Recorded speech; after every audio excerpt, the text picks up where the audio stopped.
Hello.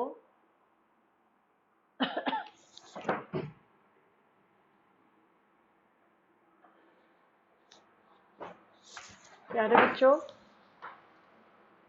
आज हम विराम चिन्ह पढ़ेंगे। ठीक है बेटा, विराम चिन्ह होता क्या है? किसी भी भाषा को बोलते, यानी कि जब किसी भाषा को हम बोलते हैं, पढ़ते हैं या लिखते हैं, उस समय किसी कथन को समझाने के लिए, यानी जो हमने कहा है या लिखा है या जिसे पढ़ रहे हैं उसे समझाने के लिए, अथवा भावों को स्पष्ट करने के लिए, वाक्यों के बीच में, किसके? वाक्यों के बीच में या अंत में थोड़ा रुका, क्या होता है? रुकना होता है। और इसी रुकावट का संकेत देने के वाले, यानी जो संकेत देते हैं, जहाँ बीच में रुके हैं या अंत में रुके हैं, तो वो क्या होते हैं? वो जो चिन्ह होते हैं वह विराम चिन्ह कहलाते हैं। आगे बात समझ में? यानी कि किसी भी भाषा को बोलने, पढ़ने या लिखने समय किसी कथन को समझाने के लिए अथवा भावों को स्पष्ट करने के लिए वाक्यों के बीच में या अंत में थोड़ा रुकना होता है, और इसी रुकावट का संकेत देने वाले लिखित चिन्ह विराम चिन्ह कहलाते हैं। ठीक है बेटा, विराम का शाब्दिक अर्थ, यानी विराम का अर्थ क्या है? ठहराव या रुकना, यानी कि कहीं रुकना। जैसे ये उदाहरण देखो, रुको मत जाओ, रुको मत जाओ, आ गया है विराम, आ गया ना बेटा? क्या आ गया? अर्ध विराम आ गया। अब यहाँ क्या है? देखो, ये तो हुआ रुको मत जाओ, यानी कहा क्या उसने? रुको मतलब कि ठहरो, मत जाओ। लेकिन ये क्या हो गया? रुको मत जाओ, यानी दोनों लिखे एक ही है, लेकिन इस चिन्ह जो ये लगा है अर्धविराम, इससे दोनों बदल गए। इसमें तो क्या, रुको मत जाओ, यानी कि रुक जाओ, मत जाओ। लेकिन क्या हो गया? रुको मत जाओ, यानी कि यहाँ क्या कह रहा है कि रुको मत, चले जाओ। तो दोनों में अंतर। ठीक है बेटा, आगे बात समझना। अब आगे देखो, ये तो इनमें तो कोई दिक्कत नहीं। अब आ गया ना कि विराम चिन्ह क्या, कैसे। अब हमारे चिन्ह कितने होते हैं? पहला आएगा हमारा पूर्ण विराम। देखो, पूर्ण विराम का चिन्ह कैसा होता है? अर्धविराम, ये अर्धविराम में बिंदी और अल्प विराम, ये सिर्फ कोमा जोड़। प्रश्न सूचक, विस्मय सूचक, क्या आ जाएगा बेटा? विस्मय सूचक। विस्मय सूचक तो समझते हो, अभी समझाती हूँ। आगे पहले देखो, योजक चिन्ह, तो दो चिन्हों को जोड़ते हैं। निर्देशक चिन्ह, यानी किसी चीज का निर्देश देने के लिए। उदाहरण चिन्ह, विवरण चिन्ह ऐसे लगता है, यानी किसी चीज का जब हम विवरण देते हैं। कोष्टक चिन्ह, यानी जो कोष्टक में बात कहते हैं। त्रुटिपूर्ण हंसपद, यानी कि जहाँ कोई चीज त्रुटि हो जाती है तो उसके लिए नीचे में होता है। संक्षेप सूचक का लाघव चिन्ह, यानी किसी चीज को, जैसे तुम लिखते हो ना शॉर्ट मेथड में लिख देते हैं कि कम में, तो उसका जो चिन्ह लगता है। ठीक है बेटा, तो इस तरीके से इन सब चीजों के चिन्ह इस तरीके से लगते हैं। अब आपको समझाते हैं कि अगले उसमें क्या होना है। ये है तुम्हारा सबसे पहले विराम का, ये पूर्ण विराम। सबसे पहले हम किसकी बात करेंगे? पूर्ण विराम। पूर्ण विराम यानी कि पूर्ण, जिसमें ज्यादा देर का समय पूर्ण विराम।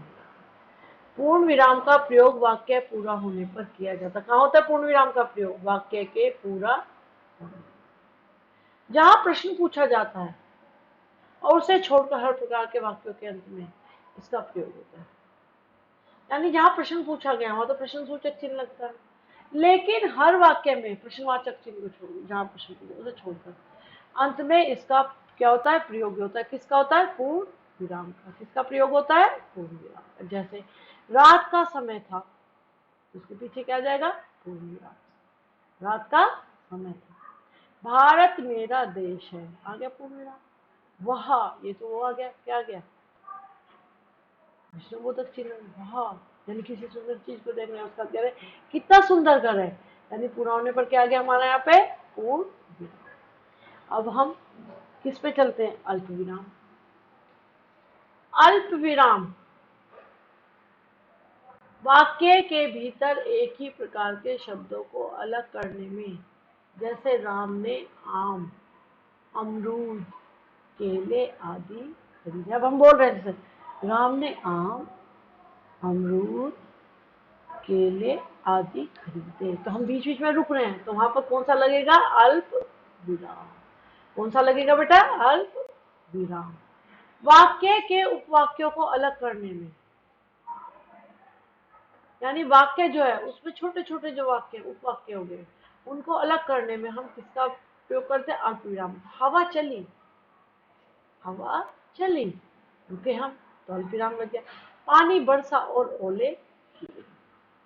ऐसे ही दो उपवाक्यों के बीच संयोजक का प्रयोग न किए जाने पर, दो उपवाक्य हैं उसमें हम कोई संयोजक चिन्ह नहीं प्रयोग कर रहे, तो वहां हम कौन सा लाएंगे, अल्प विराम। जैसे राम ने सोचा, अच्छा हुआ जो मैं नहीं गया, ये क्या, हमने कहा मैंने सोचा, अच्छा हुआ जो मैं नहीं गया, तो बीच में क्या आ गया यहाँ पे हमारा, ये अल्प विराम।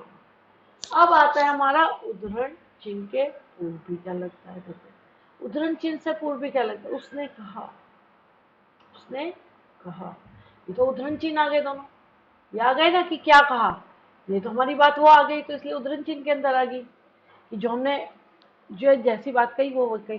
उसने कहा मैं तुम्हें नहीं जानता, यानी कि जो उसने कहा जैसा कहा, तो हमारे उद्धरण चिन्ह के बीच में आ गया, उसने कहा, लेकिन यहाँ क्या आ गया, अल्प विराम। समय सूचक शब्दों को अलग करने में, कल सोमवार, फिर क्या लग गया, अल्प विराम। दिनांक, अब देखो यहाँ दिनांक है ना, पूरा दिनांक नहीं लगा, तो ये हमारा लाघव चिन्ह लग गया। 20 फरवरी से परीक्षाएं प्रारंभ, 20 फरवरी से परीक्षाएं प्रारंभ। कभी कभी योजक चिन्ह आ गया, संबोधन के बाद इसका प्रयोग होता है। राधे तुम आज भी विद्यालय नहीं गई, तो बीच में आ गया ना, राधे तुम आज भी विद्यालय नहीं गई, तो बीच में रुके। पत्र में अभिवादन संपादन के साथ पूज्य पिताजी भर दिए, यानी कि चीजें बताई गई, तो उसके बीच में क्या रही है, अल्प विराम। ठीक है बेटा, तो ये चीज हमें ध्यान रखनी चाहिए। उसके बाद अब हमारा जाता है अर्ध विराम। अर्ध विराम में क्या होता है, अल्प विराम में तो बस यही आता है, और अर्ध विराम में ये भी ठीक है बेटा, जहाँ पूर्ण विराम जितनी देर न रुककर उससे कुछ समय रुकना हो, वहां अर्ध विराम का प्रयोग किया जाएगा। ठीक है, भगत सिंह नहीं रहे, वे अमर हो गए, यानी पूर्ण विराम से आधा समय, तो यहाँ पे हमारा कौन सा आ गया, अर्ध विराम। वाक्य के ऐसे उपवाक्यों को अलग करने में जिनके भीतर अल्प विराम का प्रयोग हुआ है, जैसे ध्रुव स्वामिनी में एक और ध्रुव स्वामिनी, मंदाकिनी, कोमा, जो तो हमारे कौन से लगते हैं, अल्प विराम। आदि स्त्री पात्र हैं। दूसरी ओर रामगुप्त, चंद्रगुप्त, शिखर स्वामी आदि पुरुष पात्र हैं, यानी इन दोनों के बीच में क्या लग गया हमारा, अर्ध विराम। मिश्र तथा संयुक्त वाक्य, जो मिश्रित वाक्य होते हैं, संयुक्त वाक्य होते हैं, में विपरीत अर्थ प्रकट करने या विरोधपूर्ण कथन प्रकट करने वाले उपवाक्यों के बीच में भी क्या लगता है, अर्धविराम। जैसे जो पहाड़ों के पत्थर मारते हैं, तो जो पेड़ों पर पत्थर मारते हैं, जो पेड़ों पर, जो पेड़ों के पत्थर मारते हैं, जो पेड़ों के पत्थर मारते हैं, पेड़ों के पत्थर मारते हैं, वे उन्हें फल देते हैं, तो दोनों के बीच में क्या आ गया, अर्ध विराम आ गया। क्या आ गया बेटा, अर्ध विराम। आ गई बात समझ में, ठीक है। अब देखो, तो ये बात है कि कहाँ अर्ध विराम लगे, यानी जहां कहीं बीच में पूर्ण विराम से आधा समय लग रहा है और हम कोई दो वाक्यों को कह रहे हैं, तो वहां क्या लगेगा, अर्ध विराम। अब इसके बाद हमारा आता है प्रश्न सूचक चिन्ह। प्रश्न सूचक चिन्ह ये होता है जहां कहीं प्रश्न किया जाता है उसके बाद लगाते हैं ना, उसे हम क्या कहते हैं? प्रश्न सूचक चिन्ह। प्रश्न सूचक चिन्ह का प्रयोग प्रश्नवाचक वाक्यों या शब्दों के अंत में किया जाता है। जैसे क्या तुमने अपना गृह कार्य पूरा कर लिया है? तो यहाँ प्रश्न पूछ रहा है ना, क्या तुमने अपना गृह कार्य पूर्ण कर लिया? तो यहाँ कौन सा लगेगा? प्रश्न सूचक चिन्ह। तुम कब आओगे? ये पूछ रहा है ना कि कब आओगे, यहाँ भी प्रश्न पूछा जा रहा है, तो वहां पर ये चिन्ह लगेगा। इसके बाद आता है विस्मय सूचक चिन्ह। कोई आश्चर्यचकित बात कर रही है, चाहे वो दुखी, हम करते हैं ना, जैसे कौन कौन से, खुशी में, हाँ, हर्ष में, घृणा में, दुख में, हाय, करुणा, दया, शोक, विस्मय आदि भावों को प्रकट करने के लिए इस चिन्ह का प्रयोग किया जाता है। संबोधन के बाद भी इसका प्रयोग किया जाता है। जैसे वाह कितना सुंदर चित्र है, यानी चित्र को देख के हम कह रहे वाह कितना, यानी कि हम उस चित्र को देख आश्चर्यचकित होकर हम खुश हो गए। अरे तुम आ गए, यानी किसी को आश्चर्य से कह रहे हैं, किसी को बुलाते हो नहीं आता और आ जाए वो, तो जैसे अरे तुम आ गए, तो यहाँ आश्चर्यचकित वाली बात होगी।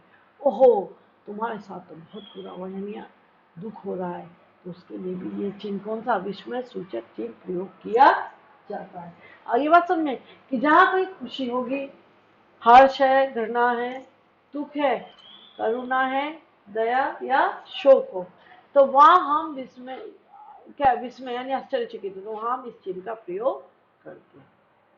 आगे बात सुनिए बेटा, अब हम करते हैं निर्देशक चिन्ह। कौन से को?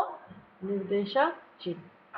किसी भी निर्देश या सूचना देने वाले वाक्य के बाद या किसी कथन को उद्धृत करने, उदाहरण देने, किसी का नाम, कवि, लेखक आदि का लिखने के लिए किया जाता है। जैसे हमारे देश में अनेक देशभक्त हुए हैं, अब हम क्या कर रहे हैं? ये निर्देशक चिन्ह लगा लिया कि कौन कौन से हुए हैं। भगत सिंह, लक्ष्मीबाई, गांधी जी आदि। माँ ने कहा बड़ों का आदर करना चाहिए, उसने कहा माँ ने कहा, तो हम निर्देश दे रहे हैं कि माँ ने कहा है बड़ों का आदर करना चाहिए। इसके बाद आता है हमारा उदाहरण चिन्ह, जिसमें किसी के कहे कथन या वाक्यों को या किसी रचना के अंश को जो का त्यों प्रस्तुत करना हो, जैसा का तैसा, जैसे कि जिसने कहा है वैसा ही प्रस्तुत करना हो, तो कथन के आदि और अंत में, यानी कि शुरू में और अंत में इस चिन्ह का प्रयोग किया जाता है। यानी इस उद्धरण चिन्ह के बीच में वह वाक्यांश या कथन लिखा जाता है। उद्धरण चिन्ह दो प्रकार के होते हैं। कितने प्रकार के होते हैं? दो प्रकार के। इकहरे भी होते हैं और दुहरे, यानी जिसमें दो लगते हैं। ये दुहरे हैं और ये इकहरे। ठीक है बेटा।